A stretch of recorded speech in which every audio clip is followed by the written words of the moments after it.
El tema sobre el cual voy a tratar en esta conferencia son las intervenciones fútiles en medicina. Específicamente voy a centrarme en todo el sustento ético y moral que hay detrás de quién debe tomar las decisiones y por qué. Por supuesto, este tema es largo y complejo, como las expositoras anteriores ya empezaron a mostrarles a ustedes. Sin embargo, vamos a tocar algunos puntos que considero son de suprema importancia. Lo primero que quiero decir es que la preocupación por la futilidad en medicina no es algo reciente. Existe un interés reciente, sin embargo, en los primeros escritos de la medicina occidental ya se empieza a vislumbrar una preocupación por los tratamientos que superaban a veces condiciones en las cuales se cuestionaba no solamente el paciente y su familia, sino también el médico sobre lo que estamos haciendo dentro del ejercicio profesional. Y eso pues hace referencia obviamente al humanismo. Pasó el tiempo y estos conceptos no tuvieron la importancia que retoman hoy en día, y probablemente las razones se deben a que los desarrollos científicos y tecnológicos de las últimas décadas han superado todo lo que la medicina podía anticipar en cuanto a dilemas y problemas éticos, y han surgido situaciones al comienzo de la vida, al final de la vida, que ya no hay final aparentemente en muchas situaciones vitales,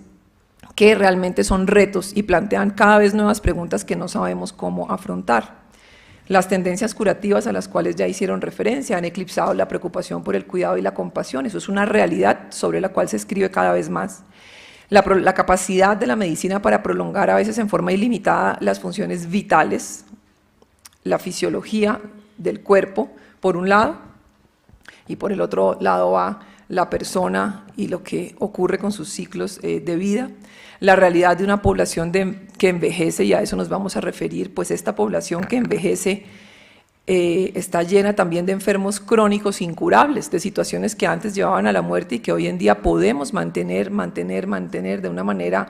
que pareciera ilimitada, y eso nos obliga a pensar sobre cuál es el final de la vida. Las demandas crecientes del público y de la sociedad, siempre intentando sustentarlas en la autonomía individual y la autonomía de los sujetos civiles, que hoy incluso se ejemplifican en los shows de televisión, y lo que han hecho es llevar a solicitudes irracionales muchas veces de la población por milagros y milagros médicos, y solicitudes irracionales en cuanto a cosas que consideran deben ser administradas o suministradas por la medicina y por quienes trabajamos en salud, pero realmente no son intervenciones terapéuticas. ¿Qué ha sucedido entonces en estas últimas décadas? Como trato de mostrar en estas imágenes, aparecen cada vez más tópicos, situaciones clínicas y escenarios médicos en los cuales se cuestiona la futilidad de algunas intervenciones, y es interesante como ver que este término y esta noción, a la cual nos vamos a referir nuevamente más adelante, ha empezado a permear la literatura en todas las especialidades, en todos los campos de la medicina, y esto refleja que existe una preocupación del personal de salud nuevamente por esta medicina moderna que nos trae todo lo que ya habíamos mencionado, y nos preocupamos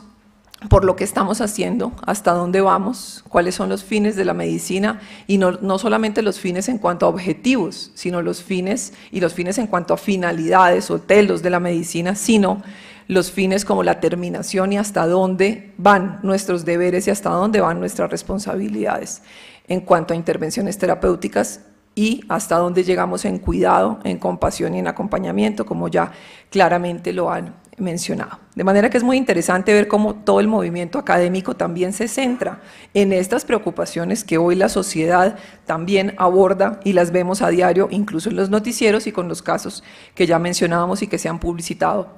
de una manera importante. Es que además de todo el trabajo teórico que existe detrás del tema de futilidad, en el día a día de los corredores de las instituciones de salud, en los hospitales, en los consultorios, la pregunta está ahí, la pregunta por la futilidad,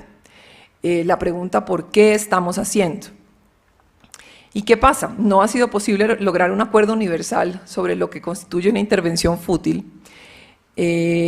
Existen varias décadas de trabajos muy fuertes alrededor de todo este tema para lograr una única definición, que no se ha logrado. No hay un acuerdo universal sobre lo que es fútil y no lo es, como ya veremos más adelante. Tanto así que las últimas propuestas, lo que han mencionado varios autores en las últimas propuestas ha sido: dejemos de pensar en la definición, ya más o menos tenemos una noción de futilidad. Tratemos de pasar al siguiente paso, que sería un paso resolutivo, que tiene mucho que ver con la conferencia anterior, y que lo que dice es: vamos a pasar a la acción. Si seguimos teorizando y con discusiones teóricas, realmente no vamos a llegar a afrontar un problema que estamos viviendo todos. Esto no son los pacientes, somos nosotros como sociedad, todos los que estamos aquí. A todos nos toca y nos va a tocar la pregunta por las intervenciones fútiles, de manera que tenemos que abordarlas como sociedad, tenemos que abordarlas como personal de salud, porque si no, otros van a abordar esta problemática de la futilidad. Y ahí viene un aspecto que yo no voy a tocar en esta conferencia, pero que es interesante ponerlo acá sobre la mesa, y es que ya existen políticas de futilidad en otros sistemas de salud donde, desde el punto de vista económico, se han analizado intervenciones terapéuticas y se ha definido que, por ejemplo, por encima de cierta edad, tales intervenciones no se deben hacer porque son muy costosas, no interesa allí el real beneficio para el paciente, sino en términos económicos puros se han empezado a establecer políticas de futilidad.